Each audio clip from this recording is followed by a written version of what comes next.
Man quotidien d'aujourd'hui, vendredi 13 octobre 2023, thème savoir contenir les contradictions spirituelles.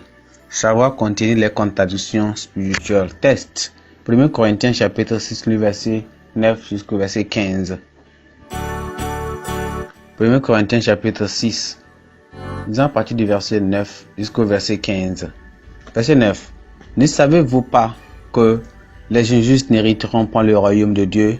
Ne vous trompez pas, ni les impudiques, ni les idolâtres, ni les adultères, ni les efféminés, ni les infâmes, ni les voleurs, ni les cupides, ni les ivrognes, ni les outrageux, ni les ravisseurs n'hériteront le royaume de Dieu.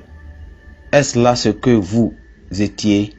Quelques-uns de vous, mais vous avez été lavés, mais vous avez été sanctifiés, mais vous avez été justifiés au nom du Seigneur Jésus-Christ et par l'Esprit de votre Dieu.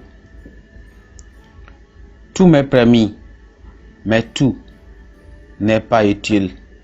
Tout m'est permis, mais je me laisserai asservir par quoi que ce soit. Les aliments sont pour le ventre, et le ventre pour les aliments, et Dieu détruira l'une les autres. Mais le corps n'est pas pour l'impudicité, il est pour le Seigneur, et le Seigneur pour le corps. Et Dieu qui a ressuscité le Seigneur nous ressuscitera aussi par sa puissance. Ne savez-vous pas que vos corps sont des membres de Christ? Prendrai-je donc les membres de Christ pour en faire les membres d'une prostituée? Verset clé. Le verset 15. Ne savez-vous pas que vos corps sont des membres de Christ? Prendrai-je donc les membres de Christ pour en faire les membres d'une prostituée? La situation qui y prévalait à Corinthe, une colonie romaine, au temps de l'apôtre Paul, n'était en rien différent de ce qui se passe dans les centres métropolitains de nos jours. C'est un creuset des Juifs, des Grecs, des Romains et bien d'autres peuples européens et du nord-est africain. Corinthe était donc devenu un centre de convergence pour les affaires, les études, le commerce, ce qui donna à la cité une renommée en termes de richesse et de culture qui attire tout le monde.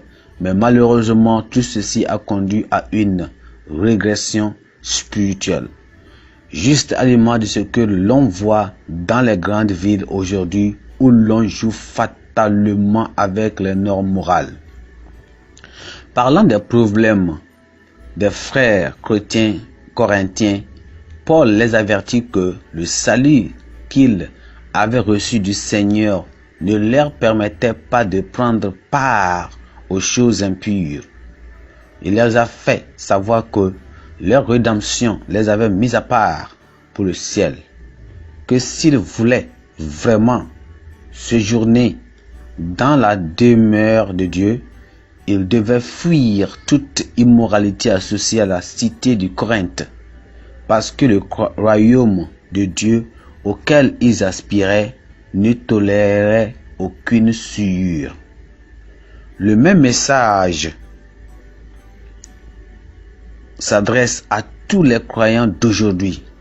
Nous devons maintenir sans tache notre robe que Christ, par sa mort à la croix, a rendue blanche comme la neige. Quand nous nous identifions à la mort et à la résurrection de Christ et que nous le recevons comme notre Seigneur, nous lui cédons notre corps. Nous n'avons plus le droit de prendre part aux œuvres qu'il déteste, quoique le monde soit en train de connaître des phénomènes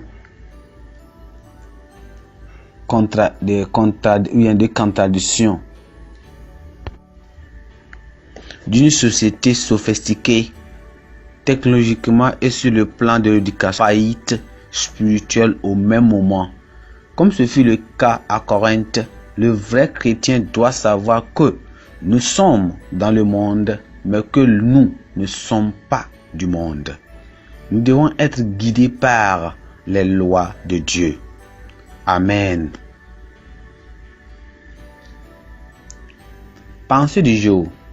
Le vrai chrétien regarde au-delà des plaisirs terrestres pour apercevoir les gains célestes.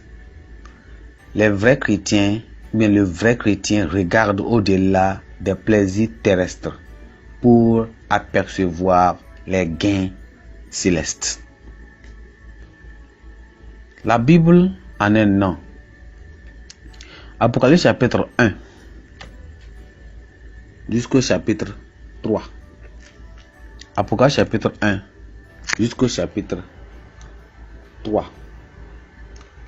Amen.